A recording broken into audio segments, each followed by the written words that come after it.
Louvado seja Deus. Eu quero saudar novamente a todos na graça, na paz do nosso Senhor e Salvador Jesus Cristo. Queridos, fiquem à vontade, podeis assentar. Novamente eu digo, é um prazer imenso poder compartilhar com todos vocês esse momento de culto, momento onde nós reservamos para estar diante de Deus, prestando a nossa homenagem. Eu não sei se você sabe, mas eu acredito que sabe sim. A palavra louvor na palavra significa elogiar. Então nós fazemos isso quando nós prestamos nosso culto. Nós elogiamos ao Senhor. Nós prestamos, nós adoramos ao Senhor. Aleluia, louvado seja o Senhor.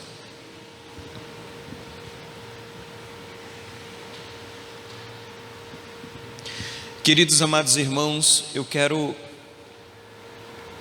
trazer rápido algumas informações para todos os amados irmãos do que se trata a igreja e algumas coisas que têm acontecido. Queridos, nós fomos abençoados novamente. O Senhor é bondoso conosco, mas o forro da igreja já foi comprado. Entenderam, irmãos? R$6.400 de forro já foi comprado em uma empresa de Belém, e eles estão enviando para a gente daqui mais ou menos umas 2 semanas, para a glória de Deus. Deus tem enviado pessoas de longe para nos abençoar, irmãos. Perdão, as crianças já podem ir para lá, vocês podem ir, tá bom? Fiquem à vontade.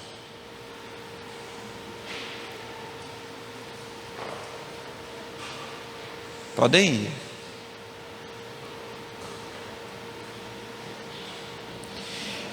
Deus nos concedeu graça sobre isso. Deus também nos deu graça.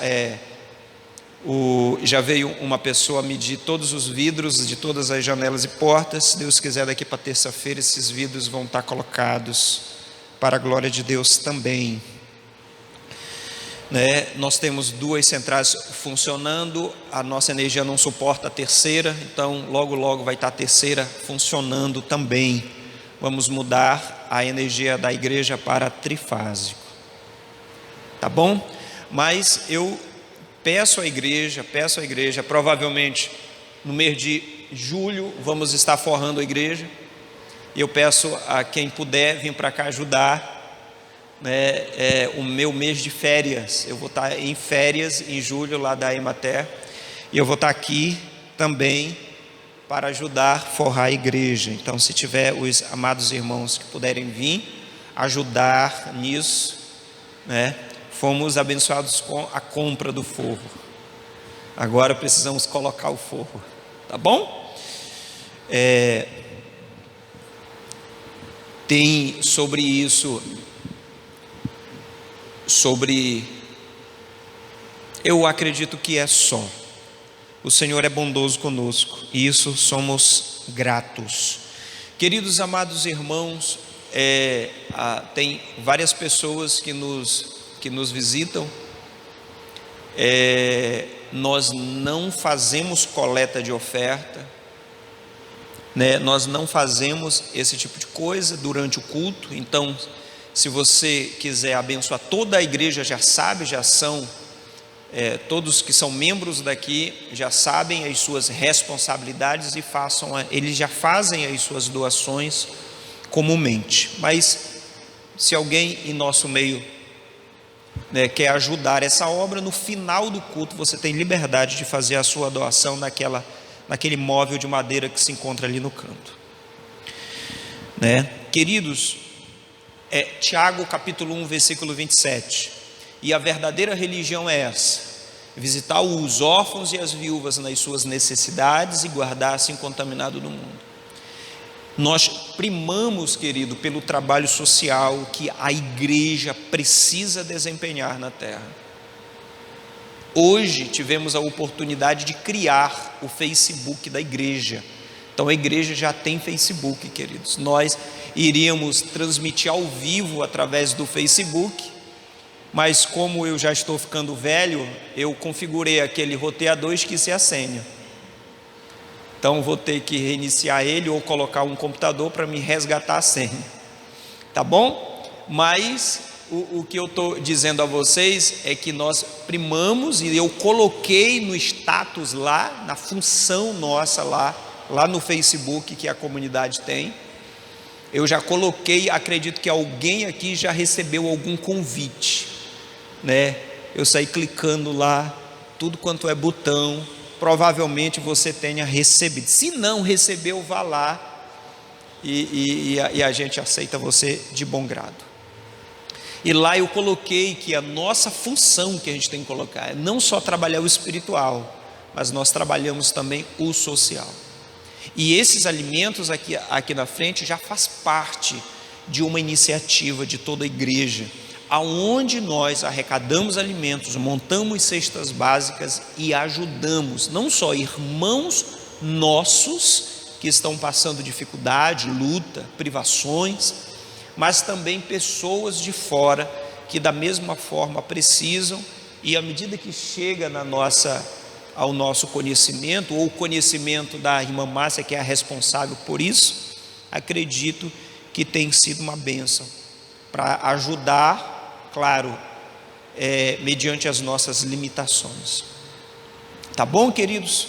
Então, se você quiser fazer parte dessa iniciativa, se você quiser fazer parte dessa obra, você tem liberdade de entrar em contato com a irmã Márcia ou com outras irmãs que fazem parte desse movimento diretamente, e faça a sua doação. Nós prestamos conta, tá, irmão? Nós prestamos contas disso, afinal de contas, isso é uma iniciativa da igreja, é a igreja que faz isso.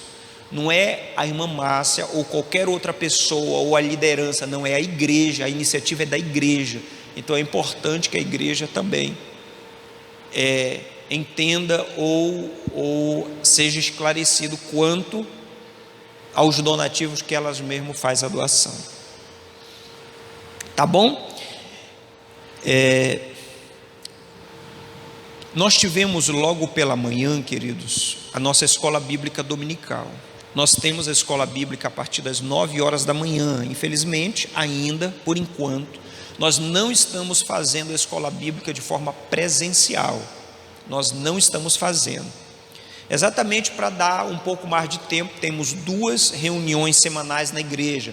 Uma na terça-feira, que é o culto de doutrina, onde nós tratamos exatamente a vida prática da igreja, e que esses dias agora nós estamos lidando exclusivamente sobre família, sobre relacionamento conjugal, sobre criação de filhos, sobre a questão da administração financeira dentro da igreja e vários outros assuntos que acreditamos ser muito importante para a vida de todos, como igreja, como testemunho que somos. Tá bom? Então, a iniciativa que nós temos ainda presencial é terça e domingo, terça a partir das 7h30 e domingo a partir das 7 horas da noite. No domingo de manhã, nós temos das 9 até as 10, 10h10, 10h15, no máximo nós terminamos a nossa escola bíblica dominical, que está sendo online, pelo canal do YouTube, tá bom? Comunidade Cristã em MTA.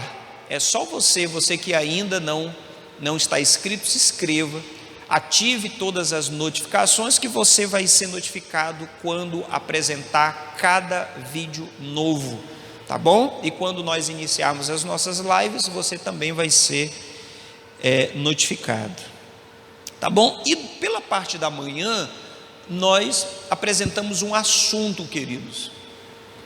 Exatamente esse assunto pela parte da manhã era uma introdução básica para o culto da noite. Hoje, nós comumente, todo primeiro domingo de cada mês, nós fazemos o quê?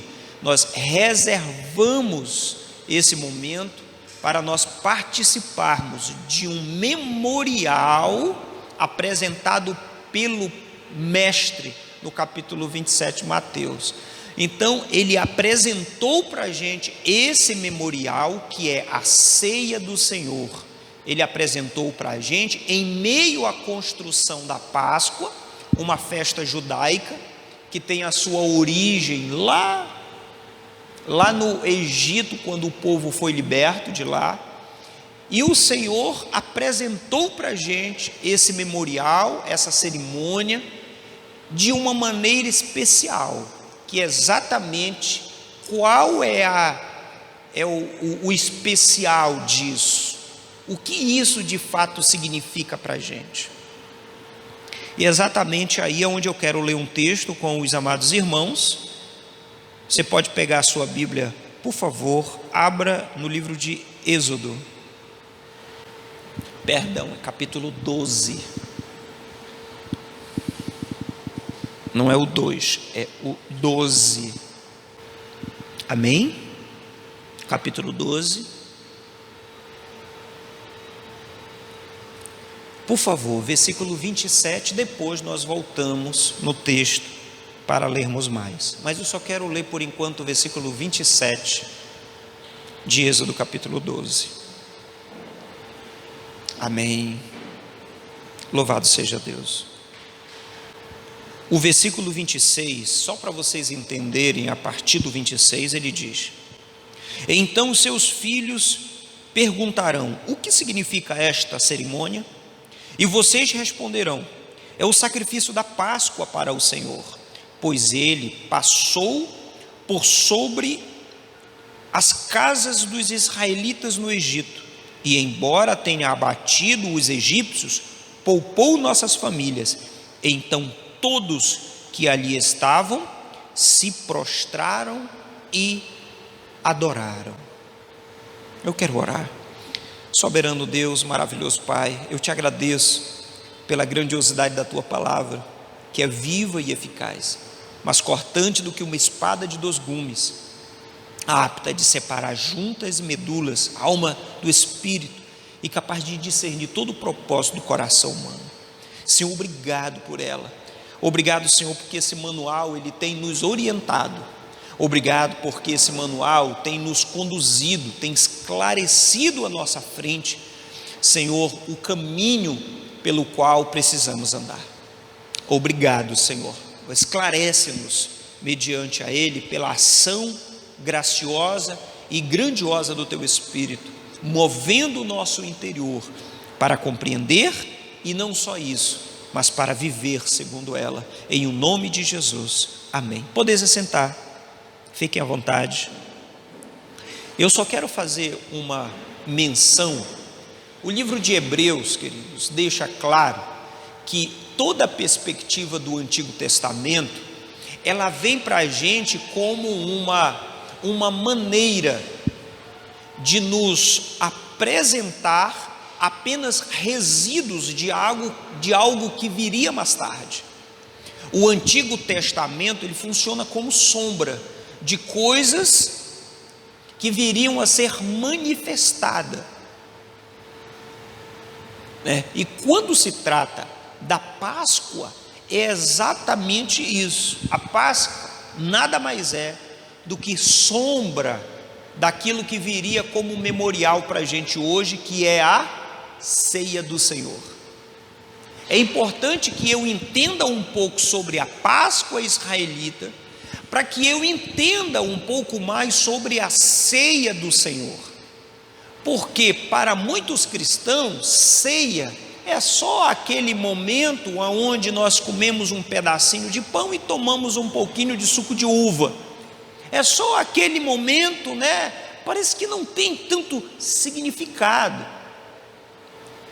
parece que nós não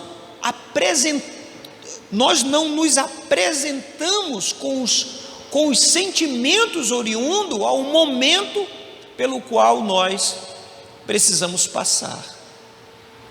É exatamente esses sentimentos que nós precisamos resgatar para muitas coisas que nós vivenciamos na nossa caminhada cristã. Viver Cristo é sentir Cristo. Viver Cristo, caminhar com Ele, é poder viver essa comunhão diária. E é exatamente baseado nessa compreensão da Páscoa que como nós deveríamos olhar, obrigado, querido, deveríamos olhar a ceia do Senhor.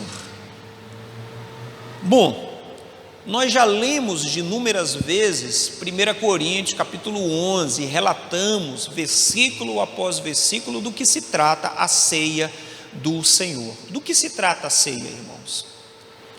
A ceia se trata um memorial da graça, que se trata exatamente trazer memória do sacrifício de Cristo, do sacrifício que Cristo promoveu para nos resgatar de onde estávamos, como diz Colossenses capítulo 1, versículo 13. Ele que nos tirou do império das trevas e nos transportou para o reino do Filho do seu amor.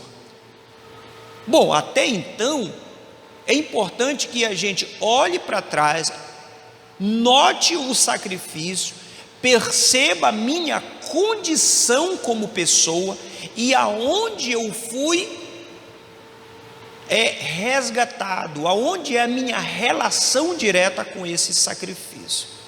Por incrível que pareça, a Páscoa, ela tem um sentimento muito próprio. O texto que eu li mostra uma explicação do momento, uma explicação antes de passar o anjo da morte no Egito e matar os primogênitos, a saber, a 10ª praga. Então, isso significa o quê? Significa que eles receberam a notícia da libertação, eles receberam a notícia, antes do anjo passar, eles foram esclarecidos e receberam a notícia de que vocês vão ser poupados, se vocês tomarem essa iniciativa. Se vocês tomarem essa iniciativa, vocês vão ser poupados. O que vocês precisam fazer? Vocês precisam fazer isso, vocês precisam fazer aquilo outro, vocês precisam se comportar ou se pôr dessa maneira, e com isso vocês vão ser poupados. Por incrível que pareça, imagine um povo que na sua raiz de existência, toda aquela geração era escrava, e ouviram falar mediante a sua questão cultural, de que todo aquele povo um dia recebeu uma promessa no passado. Um dia, quando só de escravos eles já tinham 400 anos. 400 anos de escravidão. Então chega um profeta do Deus deles, que muitos ali já tinham até se desacreditado. Que Deus é esse? Que povo nós somos, aonde nós estamos? Só que o impacto de ser livre foi tão grande para eles, só a notícia de chegar para eles: olha, o Deus dos seus antepassados, de Abraão, Isaque e Jacó, querem libertar vocês, querem trazer vocês à liberdade. Não só isso, mas quando se trata dessa fala, 9 pragas já tinham sido passadas pelo Egito, 9. Então eles estavam extasiados, só com a notícia que eles iam ser, os primogênitos iam ser poupados. Eles naturalmente se prostraram e adoraram. Antes de fazer o que eles deveriam fazer, só da notícia que chegou a eles, eles se prostraram e adoraram. principalmente sobre aquele que já foi alvo de tamanha salvação. Como que esse povo sai depois de tudo ter acontecido, de todo o livramento ter sido feito? Como eles saem de lá? Com a alma lavada, um sentimento de alegria profundo, um regozijo imenso daquilo que Deus fez por causa deles. Como eles estão saindo do Egito daquela forma? Como eles estão saindo? Aquela celebração, a celebração da Páscoa, que eu vou já fazer uma leitura, aquela celebração toda, era exatamente para eles entenderem aonde vocês estavam e para onde eu estou levando vocês. Vocês estavam aonde? Nós éramos escravos. E para onde vocês estão sendo levados? Para uma terra que mana leite e mel. Nós precisamos entender isso, irmãos, porque às vezes nós não compreendemos o que nos alcançou. Às vezes nós não compreendemos o que Cristo fez na cruz do Calvário. Parece que é uma coisa assim muito simplória. Parece que não mexe conosco em nada. Como muitos dizem, como o apóstolo Paulo diz em 1 Coríntios capítulo 11, diz: olha, muitos tomam a ceia de forma indigna e trazem para si condenação. Ou seja, pessoas que não entendeu ainda, e no fundo ainda não se rendeu ao Cristo, exatamente com todo o arcabouço, com todo o bojo, com toda a perspectiva criada no sacrifício. Quando nós entendemos isso, nós passamos a entender até algumas ações do passado, aonde os puritanos viviam isso. Os puritanos eram um grupo, irmãos, da Inglaterra, que eles viviam assim com tanta grandeza a perspectiva cristã, com tanta grandeza, que eu vou contar um pequeno relato. Os jovens moravianos,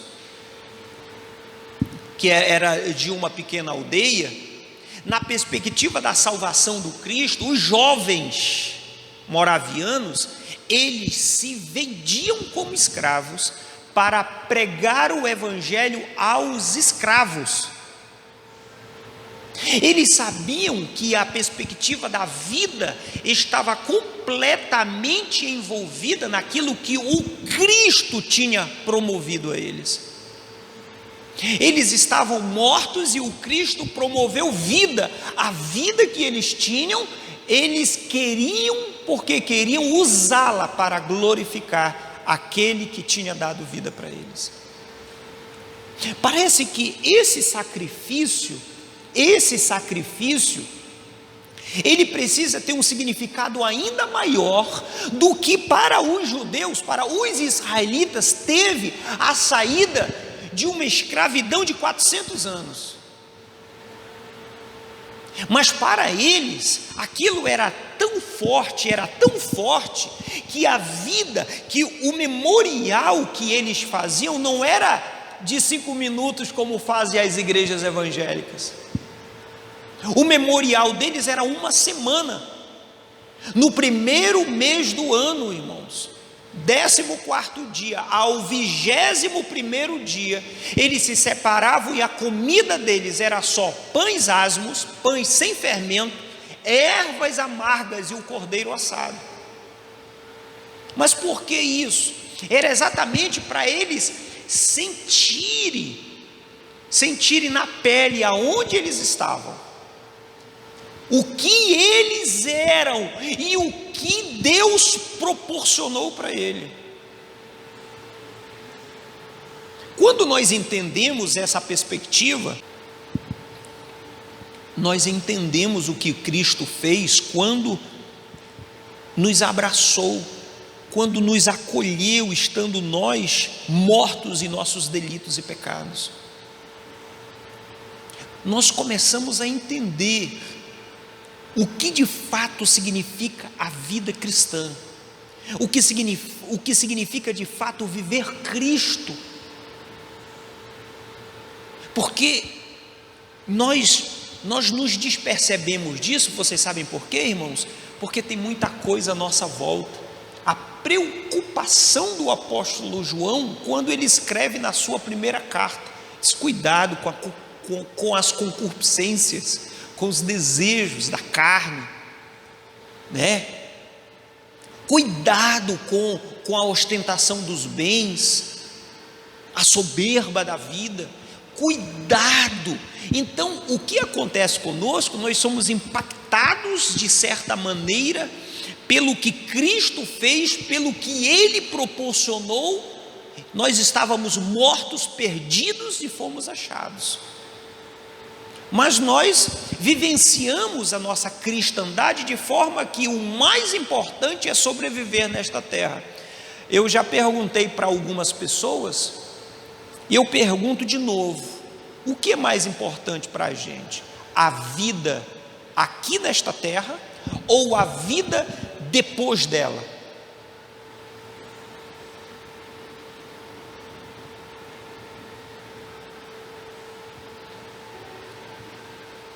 Acredito que quase 100%, eu vou jogar assim, vão falar que é a vida depois dela, porque senão é inadmissível a gente estar dentro de um templo. Nós entendemos que a vida eterna é a nossa grande esperança. Viver com Cristo eternamente é a nossa grande esperança.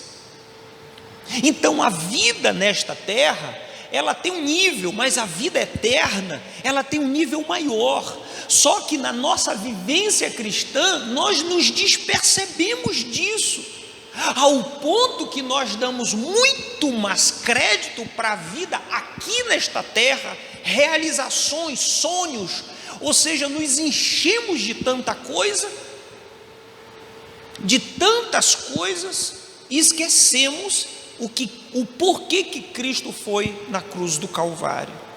É igual o povo lá do Egito. Ele saiu de lá com uma esperança, entrou no deserto na primeira oportunidade de reclamar, lá eles estavam: não tem água, estou com sede, estou com fome, estou com isso, aquilo, outro. Murmuravam e reclamavam o tempo todo. E não só isso, mas eles ficavam em suas mentes cogitando: o alho do Egito, eu queria ter ficado lá em vez de morrer aqui.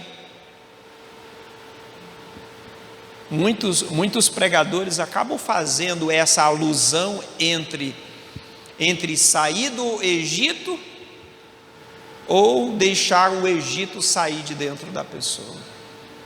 Exatamente a mesma perspectiva, porque Egito para a gente é o que, irmãos? A sombra do Egito é o mundo, todas as fascinações que nos escraviza o tempo todo. Só que para eles era trabalho forçado. Para a gente, para a nossa carne, é algo agradável. Nós somos escravizados naquilo que satisfaz a carne. Falei para o meu vizinho aqui do bar do lado, eu disse para ele: o senhor tem um ponto à frente de mim. O senhor está oferecendo algo que as pessoas gostam, mas tem que pagar. E vão mais lá com o Senhor, enquanto que eu ofereço algo que é para o bem delas e é de graça, e vem pouco aqui. Ele disse: é verdade. O que nós precisamos entender, por favor, Êxodo capítulo 12, vamos fazer a leitura. Ele diz assim: então o Senhor, versículo 12, capítulo 12, versículo 1, 12, 1. Então o Senhor disse a Moisés e a Arão no Egito: de agora em diante, este será para vocês o primeiro mês do ano. Anuncie com toda a comunidade de Israel que no 10º dia deste mês, cada família escolherá um cordeiro com um cabrito para fazer o sacrifício um animal para cada casa. A família que for pequena demais para comer um animal inteiro deverá compartilhá-la com uma outra família da vizinhança. O animal será dividido de acordo com o número de pessoas e a quantidade que cada um puder comer. O animal escolhido deverá ser um cordeiro ou um cabrito de 1 ano e sem defeito. Guardem bem o animal escolhido até a tarde do 14º dia do 1º mês. Neste dia, toda a comunidade de Israel sacrificará o seu cordeiro ou cabrito ao anoitecer, e em seguida tomarão um pouco de sangue e passarão nas batentes laterais e no alto das portas das casas por onde comerem o animal. Nesta mesma noite, assarão a carne no fogo e comerão acompanhada de folhas verdes amargas e de pão sem fermento. Não comerão a carne crua e nem cozida. O animal todo, incluindo a cabeça e as pernas e as vísceras, deverão ser assados no fogo. Não deixe sobras para a manhã seguinte. Queime o que não for consumido até ao amanhecer. Estas são as instruções para quando fizerem esta refeição. Estejam vestidos para a viagem. Estejam vestidos para a viagem. De sandálias nos pés e no cajado nas mãos, façam a refeição apressadamente, pois a Páscoa é a Páscoa do Senhor. Nessa noite passarei pela terra do Egito e matarei todos os filhos mais velhos de todos os primogênitos machos dentre dos animais da terra do Egito. Eu executarei juízo sobre todos os deuses do Egito, pois eu sou o Senhor.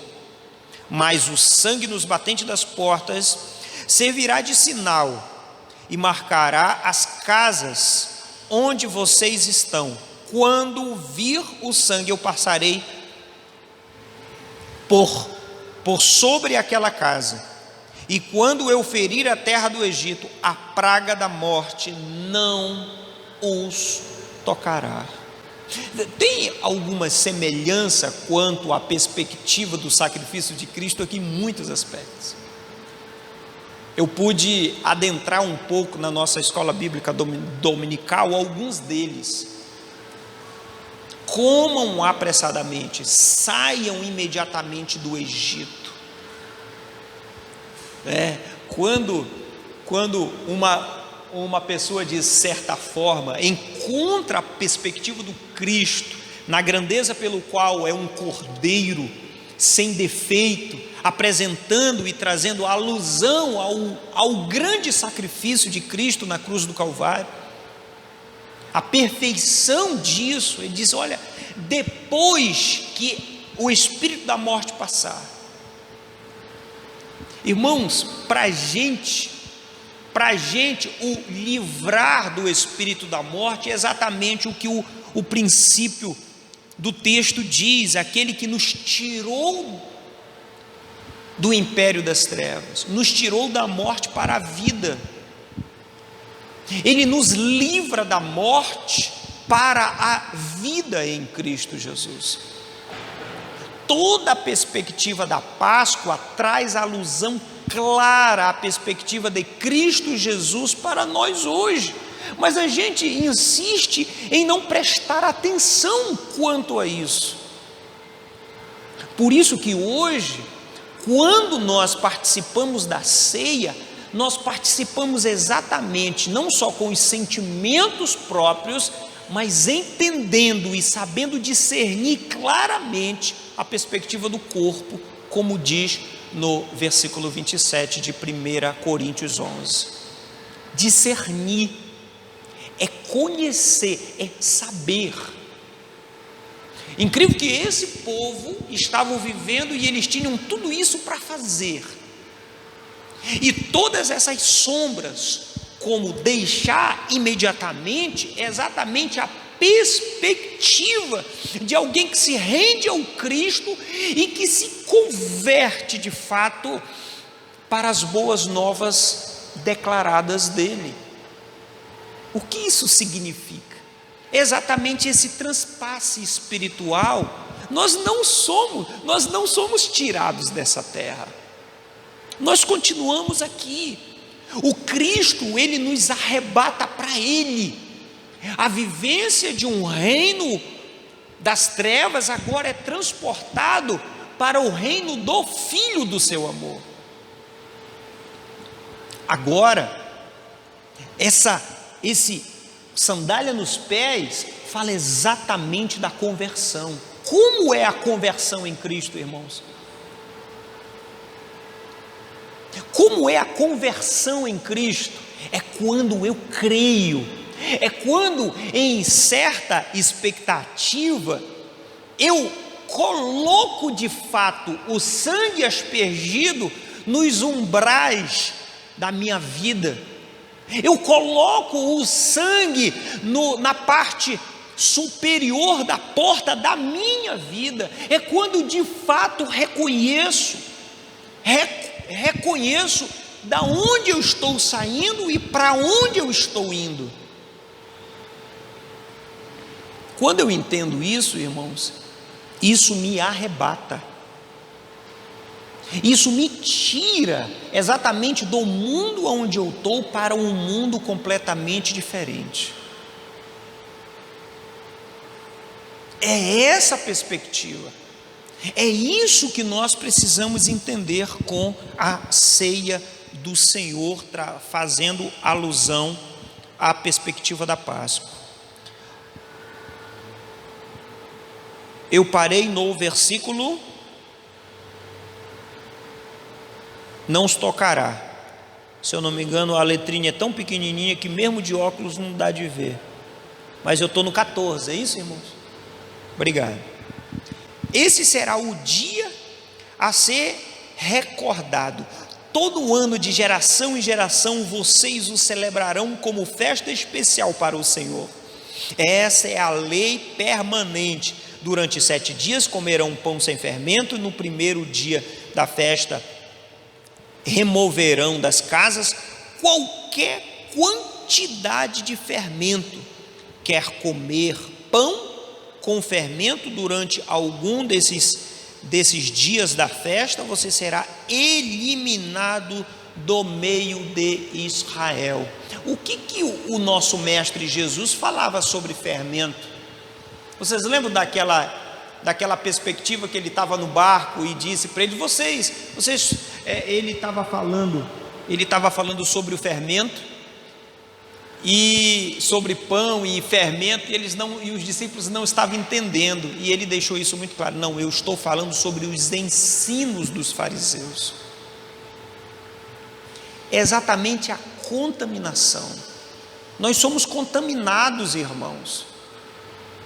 A perspectiva é da contaminação. É por isso que nós precisamos viver um evangelho baseado no Cristo, sem contaminação. Porque quem é o pão da vida, irmãos? É Cristo, sem mistura, somente Cristo, solos Cristos, somente Ele, nada além dele, sem mistura nenhuma, exatamente para nós não nos perdermos quanto à nossa vivência cristã. É incrível isso. Seguindo a leitura, ele diz o seguinte: no primeiro e no 7º dia da festa, todo o povo celebrará um dia oficial de reunião sagrada. Não será permitido nenhum tipo de trabalho nesses dias, exceto o preparo da comida. Eles se reservavam para isso. Isso foi produzido por todas as gerações, dizendo da onde Deus nos livrou. Você pode trazer isso à mente, da onde, afinal de contas, Deus livrou você. Eu não estou falando daquela perspectiva de que, se Deus não tivesse na minha vida, hoje eu seria isso ou seria aquilo. Eu estou falando em uma perspectiva mais profunda ainda. Se Deus não tivesse chegado através do sacrifício de Cristo na minha vida, o meu caminho era a morte. Eu não tinha esperança nenhuma de vida. Eu não tinha, porque é incrível que os testemunhos dados hoje em dia não é baseado na esperança que nós temos, mas sim do quanto nós acumulamos nesta terra. Você já viu alguém contando algum testemunho assim? Irmãos, eu quero contar Deus mudou a minha vida, hoje eu sou mais paciente do que antes. Mas é muito comum contar, não, eu ganhei um carro, comprei uma casa nova, ou alguma outra coisa assim. Mas a mudança, o assimilar de uma grande esperança, de uma vivência, de uma felicidade intrínseca dada pelo próprio Senhor a nós, parece que é um negócio que não faz muito sentido. Não faz sentido eu falar o quanto que eu vou contar um testemunho. Ontem um cidadão me deu um tapa na cara, e eu virei o outro lado para ele, enquanto que uns meses atrás eu fazia era cortar o pescoço dele, mas hoje eu baixo a cabeça. A transformação de uma grande esperança que nos faz ser diferente. Esse é o verdadeiro testemunho de nossas vidas. Mas a gente insiste, né, irmãos, em dizer, irmãos, eu quero contar um testemunho, ganhamos o forro. Irmão, não é muita coisa não. Afinal de contas, qual é o maior milagre que a palavra de Deus descreve? Qual é? Quando um pecador se arrepende de seus pecados. Esse é o maior milagre, irmãos. É o que nós precisamos entender. A gente precisa sair um pouquinho da perspectiva, da direção deste mundo, para nós entendermos um pouco o âmbito espiritual e o que de fato Cristo morreu na cruz do Calvário. Porque para muitos Cristo morreu na cruz do Calvário para que eu comesse o melhor da terra. Cristo morreu lá no Calvário para mim ser um grande empresário nesta terra. Cristo morreu lá para mim ser isso nessa terra. Você quer possuir as coisas? Trabalhe. Trabalhe. Agradeça a Deus, sim. Trabalhe. Como diz a palavra, de dia e de noite, para que não seja pesado a teu irmão. Trabalhe. O que nós precisamos entender é o porquê Cristo morreu. 1 João, se eu não me engano, capítulo 3, versículo 15 ou 25. Ele diz assim: e esta é a promessa que ele nos fez, vida eterna. Acabou. Se Deus tem feito outras promessas, pelo menos de acordo com a Escritura, é uma só: vida eterna. É isso que precisa mover a nossa existência nessa terra, é a esperança de viver com Cristo. Mas voltando à perspectiva do próprio texto que nós estamos fazendo alusão,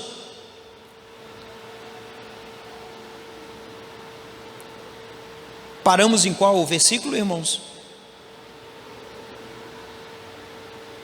17? Isso? 17. Vamos lá, queridos. Celebrem a festa dos pães sem fermento, pois ela os lembrará de que eu tirei suas multidões da terra do Egito, certamente neste dia. Você pode entender isso? Que para eles foi a saída, para eles foi a liberdade, e que para a gente é a liberdade. É motivo de grande contentamento, é motivo de grande alegria nós participarmos e vivemos o momento pelo qual nós participamos da ceia do Senhor. Deveria ser assim, pois os puritanos, eles participavam com grande alegria desse momento. Alguns deles jejuavam a semana toda, porque no final dela eles iam participar da ceia, não como um critério religioso, mas com uma perspectiva de profunda alegria, de profundo contentamento.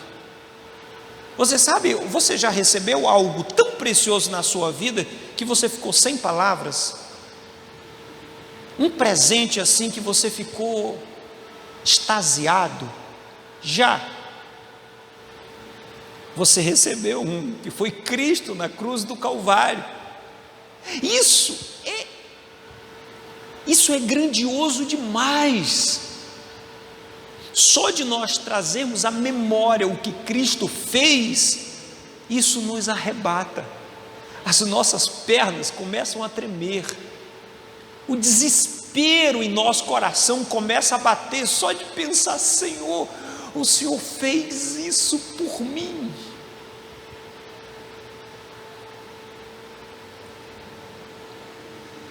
Vamos continuar a leitura, já vamos terminar. Ele diz: a festa será uma lei permanente para vocês, celebrem-na neste dia de geração em geração. O pão em que comerdes será separado sem fermento, desde a tarde do 14º dia até o primeiro mês, o quarto dia do primeiro mês, até a tarde do 21º dia do mesmo mês. Durante os 7 dias não devam haver qualquer mínima quantidade de fermento em suas casas. Quem comer algo preparado com fermento durante a semana será eliminado do meio de Israel. Essas regras se aplicam tanto aos estrangeiros que vivem entre vocês, quanto aos israelitas de nascimento. Durante esses dias não comam qualquer coisa preparada com fermento, ou quer que morarem, comam apenas pão sem fermento. Em seguida Moisés mandou chamar todos os líderes de Israel e lhe disse: vão, escolham o cordeiro e o cabrito para cada família e sacrifiquem o animal para a Páscoa. Deixe o sangue escorrer para uma vasilha. Tomem um feixe de ramos de sopo e molhe com o sangue. Usando o hisopo, passem o sangue nas laterais e na parte de cima das portas das casas. Ninguém saia da casa até o amanhecer, pois o Senhor passará pela terra para ferir mortalmente os egípcios. Mas quando eu vir o sangue nas laterais e no alto das portas, passará por sobre a casa. Não permitirá que o anjo da morte entre nas suas casas para matar vocês. Irmãos, foi uma pessoa algum tempo atrás falou a seguinte coisa para mim: se eu tinha medo dessas iniciativas de candomblé, umbanda, quimbanda, esses trabalhos que eles fazem. Eu disse que não. Eu disse que não tinha. Eu não tinha nenhum tipo de receio, nenhum tipo de medo. eu até falei assim, a pessoa pode muito bem, se quiser, ela pode cortar um sapo no meio, encher de coisa, costurar e jogar em cima do meu telhado. Uma coisa vai acontecer, vai ficar podre lá em cima e vai começar a feder, e eu vou ser obrigado a tirar, enterrar. Mas antes vai feder, né? Vai secar. Mas por que eu estou falando isso?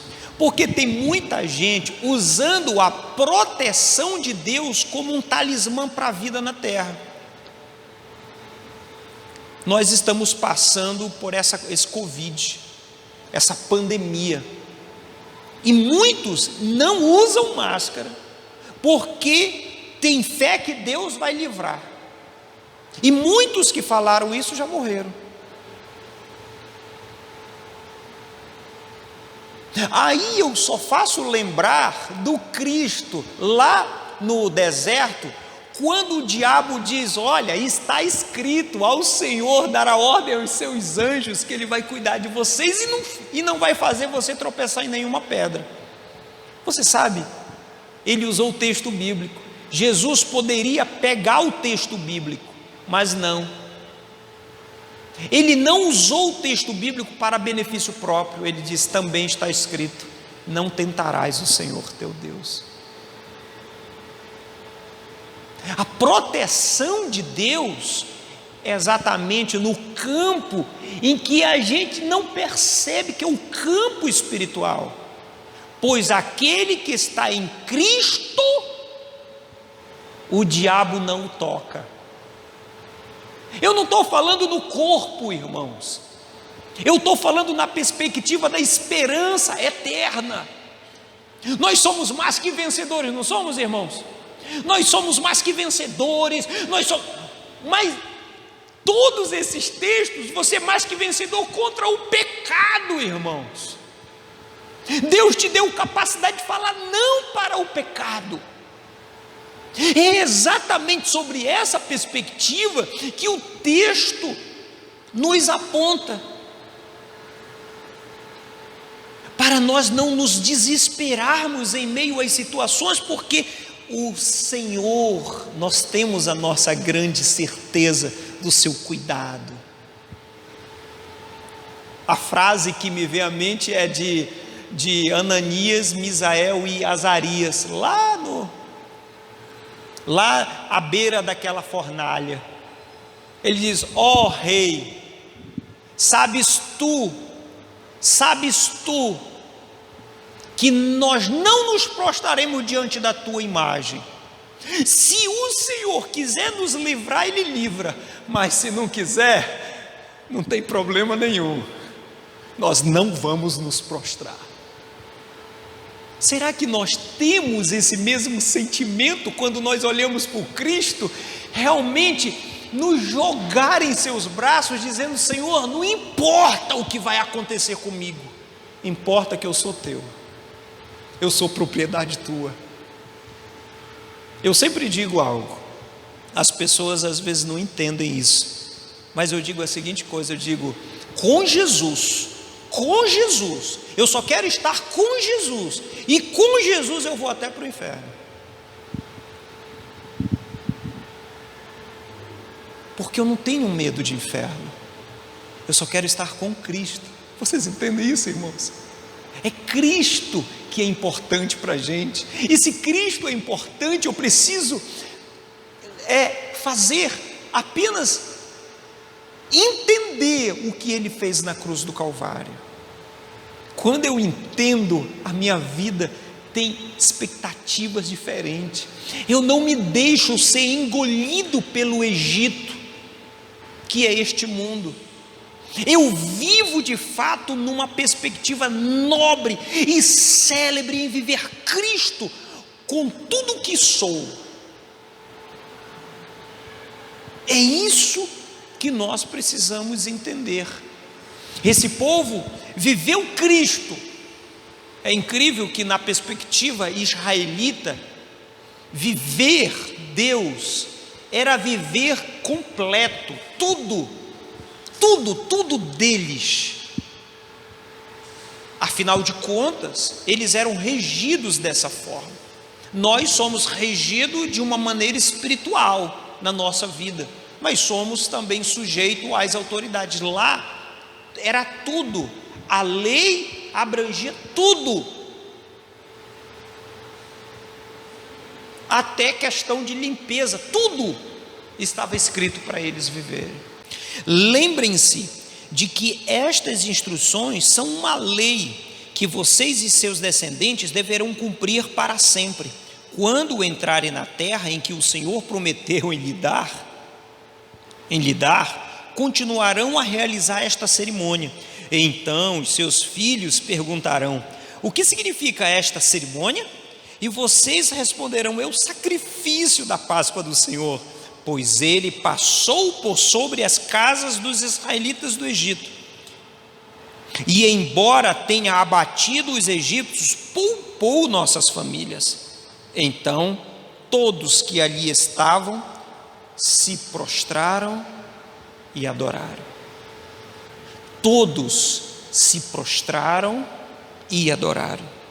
Assim o povo de Israel fez conforme o Senhor havia ordenado, e por meio de Moisés e Arão, todos os filhos e Arão, à meia-noite o Senhor feriu mortalmente todos os filhos mais velhos da terra do Egito, desde o filho mais velho de Faraó, sentado em seu trono, até o filho mais velho do prisioneiro do calabouço. Até mesmo os prisioneiros machos dentre os animais foram mortos. O Faraó, todos os seus oficiais e todo o povo egípcio acordaram durante a noite e ouviram um grande lamento em toda a terra do Egito. Não houve uma só casa aonde não tivesse morrido alguém.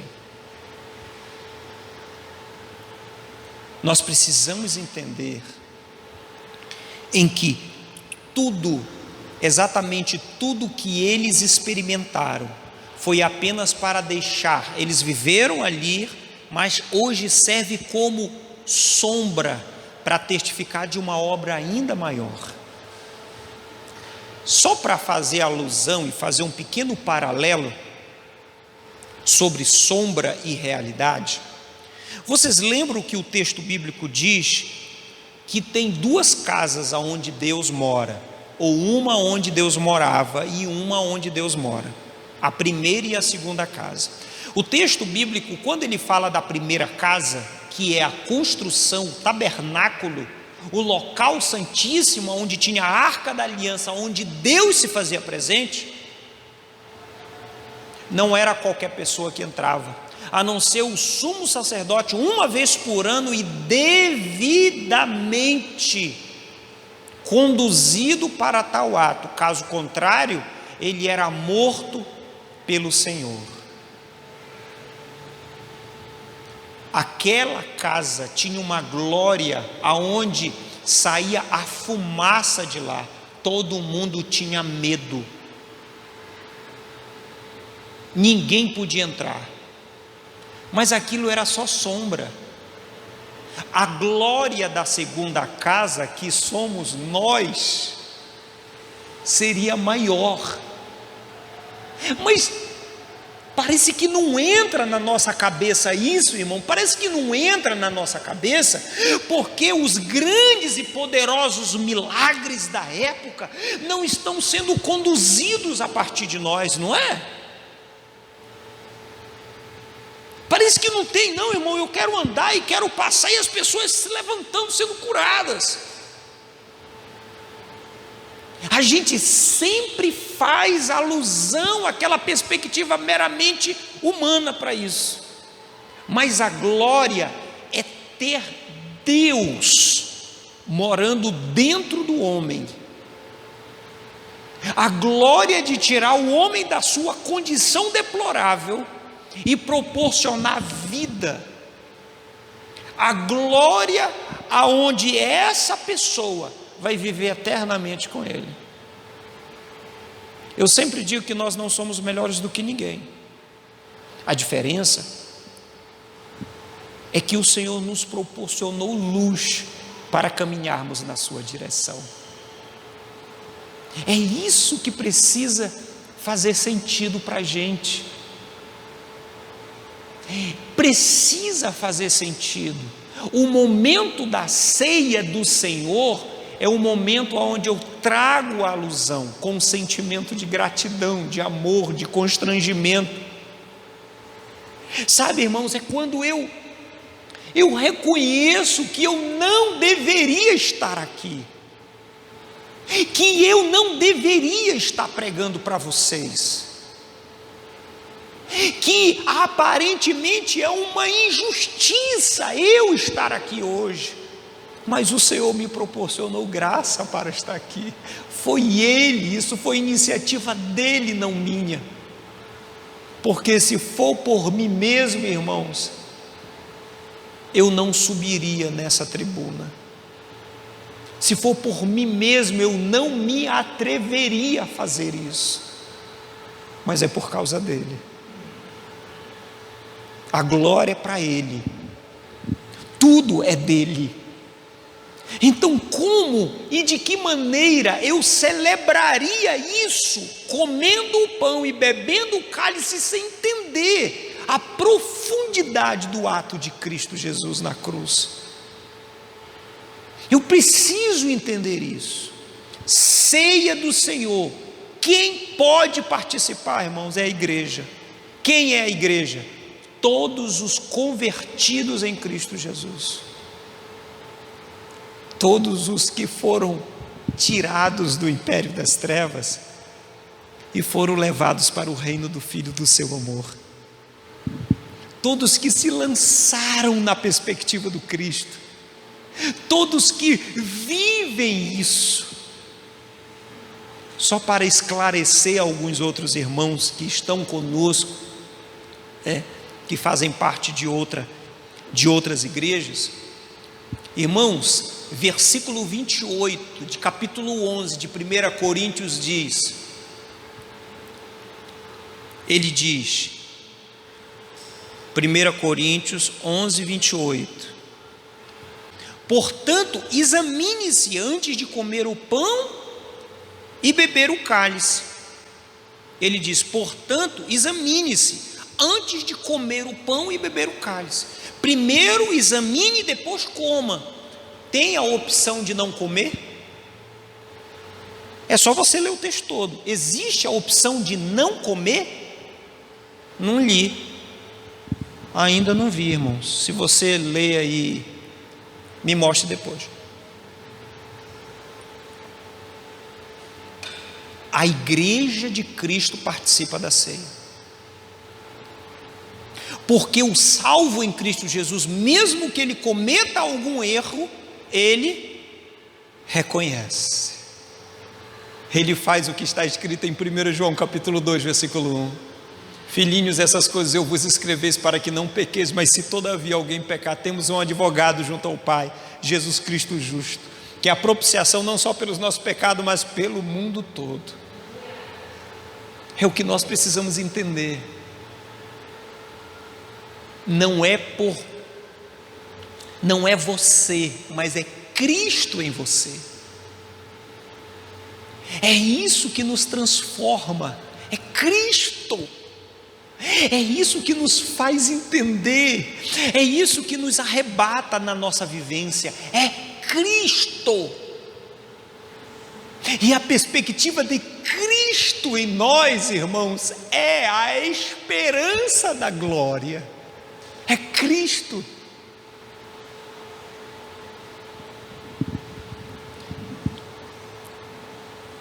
Eu quero chamar aqui as irmãs.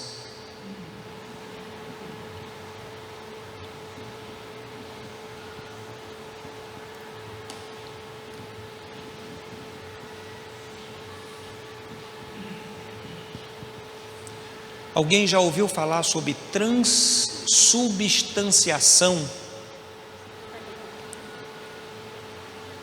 Alguém já ouviu falar de transubstanciação? Não, né? Ou alguém? Já, né? Irmãos, muitas igrejas acreditam que depois de orar, O pão se torna corpo de Cristo, que depois de consagrar, o vinho se torna sangue de Cristo. Aí a pessoa come o corpo e bebe o sangue de Cristo. Irmãos, isso não é bíblico. Isso é um símbolo do sacrifício. Isso é um símbolo do sacrifício. Mas como eu entendo a perspectiva da seriedade desse ato, eu o faço porque creio. Eu o faço porque Cristo promoveu em mim isso. É isso que faz sentido para a gente. Afinal de contas, se assim não fosse, não tomaria nem o pão e nem o cálice. Porque, como diz o texto bíblico, trairia para mim condenação. Eu quero convidar a igreja, fique de pé.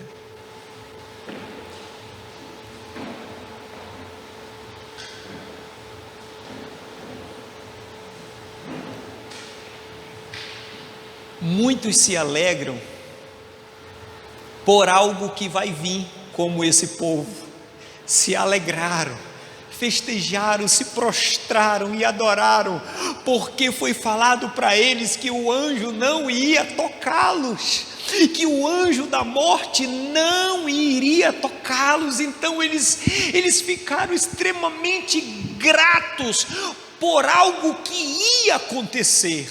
Nós já somos gratos por algo que já aconteceu. Cristo já veio, Ele já foi para a cruz, Ele já morreu e já colocou-nos em uma situação de graça, de favor, de amor. Agora, qual é o nosso feedback se não ser gratos, se não dar a Ele tudo? Qual o nosso feedback por tamanha ação que o próprio Deus fez através de Cristo Jesus? Eu quero te levar a entender isso, ao sentimento que deve inundar o teu coração, a tua vida. Eu quero orar. Soberano, maravilhoso, gracioso Deus, eu te agradeço. Eu te agradeço porque, Senhor, não é por mim, é apesar de mim. Senhor, eu te agradeço, Senhor, porque não era para mim estar aqui, mas foi tua mão, Senhor, não foi a minha tentando te alcançar, foi o Senhor me alcançando. Eu não consigo, Senhor,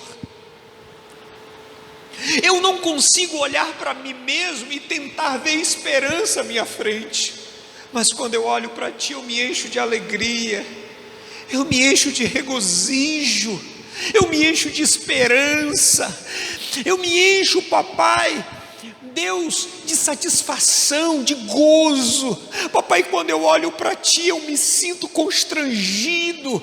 Quando eu olho para Ti, eu me sinto amado, graciado. Quando eu olho para Ti, eu me sinto cuidado. Senhor, obrigado, porque eu sei que eu não mereço nada disso. Eu não mereço, Senhor, a Tua bondade.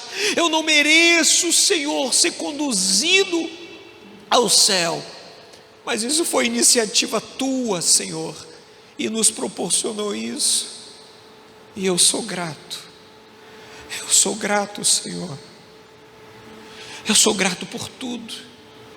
Por isso que hoje, junto com toda a Tua igreja, nós fazemos menção, Senhor, disso, fazemos menção do que o Senhor fez na cruz do Calvário, fazemos menção, Senhor, da esperança que nos aguarda, e da mesma forma lembrando da onde a gente veio, e o que o Senhor fez por nós. O Senhor nos libertou, o Senhor nos tirou da escravidão, E prova disso, Senhor, o Senhor morre na cruz do Calvário e nos deixa, Senhor, o símbolo que o Senhor tira de toda aquela festa da Páscoa. O Senhor tira dois símbolos: um é o pão, dizendo que o Senhor sofreu, que o Senhor foi triturado, que o Senhor, papai, foi amassado, mastigado pelos nossos pecados. O Senhor leva eles, com tudo que o Senhor viveu e passou. Através desse pão nós lembramos do que foi feito. Mas o Senhor também tira um outro elemento daquela ceia da Páscoa. O elemento é o cálice, o vinho. E esse vinho fala, o Senhor deixa claro que o Senhor faz uma aliança conosco, uma aliança eterna. E essa aliança nos alcança. A aliança de vida eterna, Senhor, que não depende de nós, depende de Ti, mas quando nós o encontramos, a nossa vida é modificada, é transformada. Senhor, obrigado. E nós fazemos isso em memória do Senhor, fazemos isso em memória do sacrifício, comendo o pão e bebendo o cálice, em o nome de Jesus Cristo, Senhor. Amém. Eu queria que as irmãs pudessem servir a igreja em nome de Jesus.